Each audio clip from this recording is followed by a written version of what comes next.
Sejarah pendidikan di negara kerajaan ini telah berlangsung sejak abad ke-6. Nah, diperkirakan sekolah yang pertama kali berdirinya itu berada pada tahun 598, yakni Grammar School di Canterbury, Inggris. Pada tahun 1880, pemerintahan Inggris mengeluarkan program wajib belajarnya untuk anak usia 5-10 tahun. Selanjutnya, batas usia wajib belajarnya tersebut bertahap meningkat beriringan dengan waktu. Ya, dan yang terakhir, batas akhir usia wajib belajarnya tersebut pada tahun 2013 menjadi 18 tahun. Secara sejarah, pendidikan IPS ini berasal dari Inggris, yakni tepatnya pada kota Roorkee pada tahun 1827. Di negara asalnya sendiri, pendidikan IPS ini dinamakan Social Studies. Nah, yang memiliki tujuan yakni untuk mengatasi masalah atau dampak negatif yang diakibatkan dari adanya revolusi industri di Inggris. Revolusi industri ini terjadi karena banyaknya penemuan mesin industri yang menggantikan tenaga manusia menjadi tenaga mesin yang mengakibatkan para kaum buruh menjadi pengangguran. Nah, dari sanalah bermunculan berbagai masalah sosial yang kompleks dan rumit karena kebutuhan manusia, kebutuhan primernya yang tidak terpenuhi akibat penghasilan berkurang atau bahkan tidak berpenghasilan. Hal ini memicu tingginya angka kriminalitas di Inggris. Peristiwa ini pun membuka pemikiran kaum intelek atau para terpelajar untuk mencari solusi dari permasalahan tersebut, hingga dunia pendidikan menyentuhnya dan mencetuskan social studies atau pendidikan IPS sebagai bagian dari proses rehumanisasi di antara masyarakat Inggris.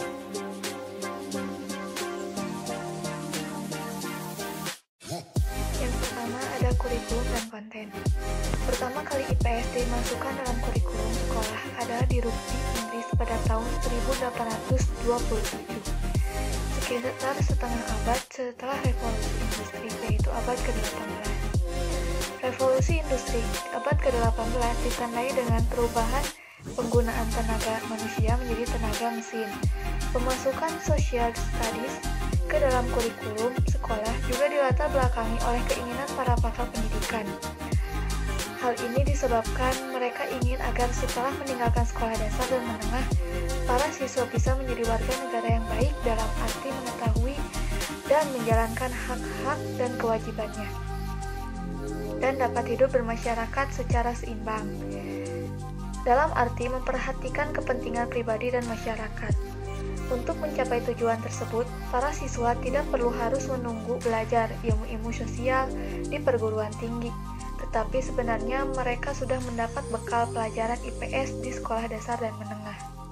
Pertimbangan lain dimasukkannya social studies ke dalam kurikulum sekolah adalah kemampuan siswa sangat menentukan dalam pemilihan dan pengorganisasian materi IPS. Agar materi pelajaran IPS lebih menarik dan lebih mudah dicerna oleh siswa di sekolah dasar dan menengah, bahan-bahannya diambil dari kehidupan nyata di lingkungan manusia atau masyarakat. Bahan atau materi yang diambil dari pengalaman pribadi, teman-teman sebaya, serta lingkungan alam dan masyarakat sekitarnya. Hal ini akan lebih mudah dipahami karena mempunyai makna lebih besar bagi para siswa daripada bahan pengajaran yang abstrak dan rumit dari ilmu-ilmu sosial. Yang kedua, ada cangkupan pembelajaran IPS di negara Inggris. Cangkupan pembelajaran IPS di Inggris meliputi yang pertama, ada manusia, yang kedua ada tempat, yang ketiga ada lingkungan, yang keempat ada budaya, yang kelima ada waktu, yang keenam ada kesejahteraan, dan yang ketujuh ada perubahan. Pembelajaran IPS di Inggris. Pembelajaran IPS di Inggris bersifat futuristik dengan mengembangkan keterampilan sepanjang hayat. Kurikulum ini berorientasi pada masa depan, mengembangkan hal baru, modern, dan belum pernah ada sebelumnya.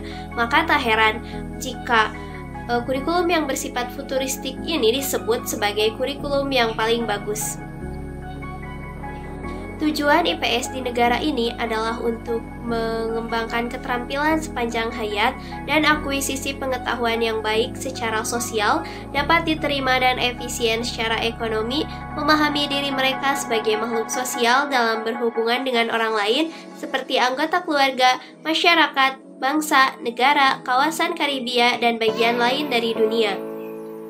Struktur dasar pendidikan sekolah dasar di Inggris adalah pendidikan primer atau primary education untuk anak yang berusia 4-11 tahun.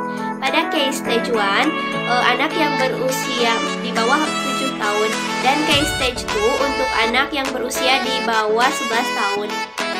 Kemudian, evaluasi biasanya dilakukan terhadap mata pelajaran IPS dan juga evaluasi dilakukan di sekolah pada kegiatan sehari-hari pada siswa yang didasarkan pada penilaian guru.